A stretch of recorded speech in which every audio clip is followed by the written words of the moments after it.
I remember it was a balmy Tuesday evening in June, and my friends and I had just wrapped up our junior year at college in Arizona. We were eager for any adventure that would serve as a temporary escape from the textbooks and exams we had been drowning in for months. That's when Luke, the de facto leader of our group with a knack for finding trouble, suggested we spend a night at the infamous Hotel Marigold in downtown Phoenix. The hotel, a once grand establishment that had fallen into disrepair, had been abandoned for years. Local legends whispered of its haunted halls and the guests who checked in but never checked out. Despite, or perhaps because of, its eerie reputation, we were drawn to it like moths to a flame. Our plan was simple: sneak in after dark, explore, and document our visit with photos. As the sun dipped below the horizon, painting the sky in shades of red, like fresh bloody, we gathered our gear. Flashlights, a couple of cameras, and at the last minute, a cheap digital voice recorder Luke thought to bring for capturing any paranormal activity. The air was thick with the heat of the day as we made our way to the hotel, its silhouette a dark blemish against the twilight sky. The front door was boarded up, but we found a broken window around the back, shrouded by overgrown bushes that scratched at our arms as we passed. Inside, the air was stale and carried a faint, musty odor, a stark contrast to the dry, warm air outside. Our flashlights cut through the darkness, revealing a lobby frozen in time. Dust covered everything, from the faded, once opulent rugs to the grand chandelier that hung precariously from the ceiling, its crystals dulled by years of neglect. The atmosphere was heavy, each sound amplified in the vast, empty space. The crunch of broken glass underfoot, the distant drip of water. We moved through the ground floor, exploring the deserted bar, its shelves empty and glasses scattered across the counter, and the ballroom, where torn curtains fluttered weakly in the breeze that slipped through the cracked windows. It was thrilling, in a macabre sort of way, to stand in the middle of it all, imagining the echoes of laughter and music that once filled these halls. As we ventured deeper, the novelty began to wear off, replaced by a creeping sense of unease. The hallways seemed to stretch on forever, lit only by the beams of our flashlights. Rooms lay bare, their contents looted or rotted away, leaving behind only the ghostly impression of what had been. It was in one of these rooms, a suite on the third floor with a view of the city skyline, that we decided to take a break. We sat in a circle on the dusty carpet, the city lights a muted glow through the grimy windows. Luke, ever the entertainer, began to recount some of the stories associated with the hotel. The mysterious disappearance of a bride on her wedding night, the unexplained death of a businessman found hanging in his room, the tales of a child's laughter heard echoing through the halls. We listened, wrapped and a little more frightened than we cared to admit, jumping at the slightest sound. It was then that we decided to use the voice recorder, half in jest, to ask if anyone was there with us. We sat in silence, the air between us charged with anticipation, but there was no reply, only the sound of our own breathing. Disappointed, we laughed it off, attributing our unease to the power of suggestion and the adrenaline of trespassing. But as we packed up to leave, suddenly, we heard the sound of marbles rolling down the stairs. I turned to look at the others, and in unison, we all stopped to listen carefully. After that, everything seemed normal again, and without any agreement, we all picked up the pace. We retraced our steps through the hotel, the feeling of being watched growing stronger with each step. Shadows seemed to shift in the corners of our vision, and more than once, I thought I heard the soft sound of footsteps behind us, always just out of sight. By the time we reached the ground floor, we were practically running, propelled by a fear we couldn't name. We burst out into the night, gasping for air, and didn't stop running until we reached the car. Driving away, the hotel a receding shadow in the rearview mirror, we laughed nervously, making light of our fright. It was only later, when I was alone, poring over the photos we had taken, that I saw it. A figure in the window of the suite where we had sat, its outline barely discernible in the darkness. I posted the photo in our chat group, and Luke was the first to respond in the group. He replied with an audio message. When I played it, it started with a segment of white noise, followed by our conversation from that day in the Hotel Marigold. Is anyone there? A few seconds later, there was a faint voice of a child saying, I'm here. Do you want to play with me? Then, the child's voice was drowned out by our laughter.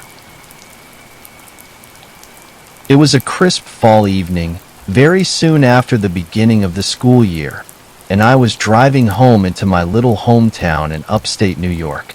My name is Jenna, and I was in college doing my final year, about a 4-hour drive from home. I was never home literally since summer. I was doing a lot of internships and coursework. The drive felt long, bored by uncountable rows of trees. I reached the edge of the town just when the sun was going down below the skyline, which threw those long shadows on the road and made the sky purple and pink. The parents had gone out of the city, and I was really feeling dull at the thought of staying back home all by myself. So spontaneously, I decided to go and hang out with my bestie from childhood, Zoe. We had grown up, both of us, over the years. Distances and the natural callings of different lives had raised a gulf between us that neither had reached across. Still, there seemed to be a calling from home that yielded a longing for the past, for the easiness of our childhood friendship. So I picked up my phone and sent a message to Zoe, whom I hadn't contacted for many years, telling her that I had returned to my old house and wanted to catch up with her. But a few hours passed, and she never responded to my message. So, I decided to go straight to her. Zoe's family lived on the edge of town, their house backing onto a dense forest that we used to explore as kids. I remembered the way well, a winding path through the trees that led directly to her backyard.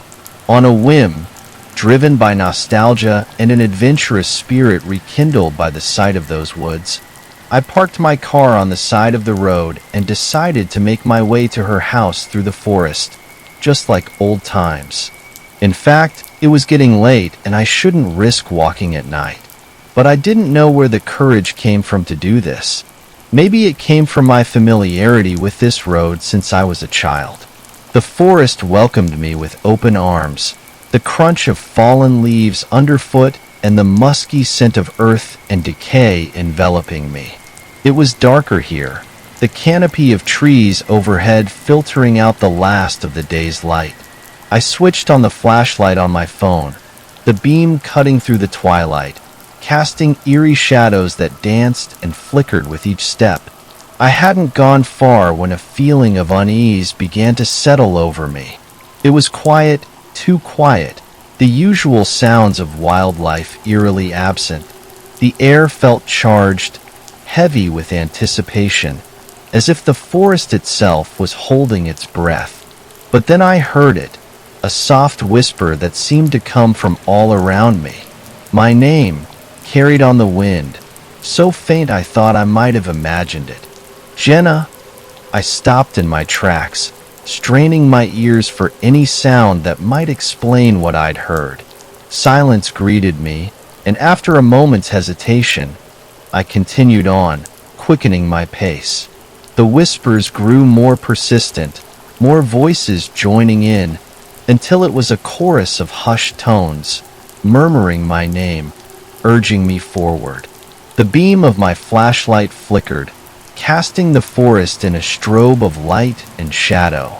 Panic began to claw at the edges of my calm, each whispered entreaty heightening my sense of dread.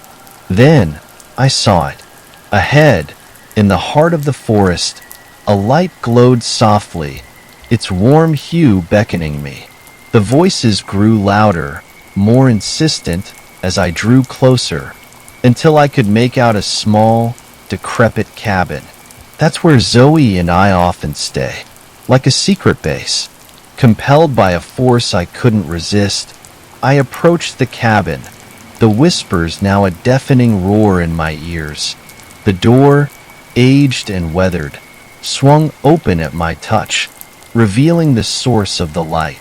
Inside, the cabin was barren, save for a single, flickering candle on a rough-hewn wooden table. And there, reflected in the window opposite the door, was Zoe. But it was not the Zoe I remembered. Her eyes were hollow, her skin pale and translucent, a ghostly apparition that bore the semblance of my friend, but exuded a malevolence that chilled me to my core. She spoke, her voice a mere echo of the vibrant girl I once knew. "You came back," she said, a twisted smile playing on her lips. "You shouldn't have." "Zoe, what are you doing here?" Zoe did not answer my question, but kept repeating what she just said. Then, the candle flickered and died, plunging the cabin into darkness. Facing the sudden darkness and the unusual and even weird Zoe, I panicked a little. I turned and fled, the whispers chasing me. Zoe's voice, a cacophony of sorrow and regret. I burst from the forest and didn't stop running until I reached my car.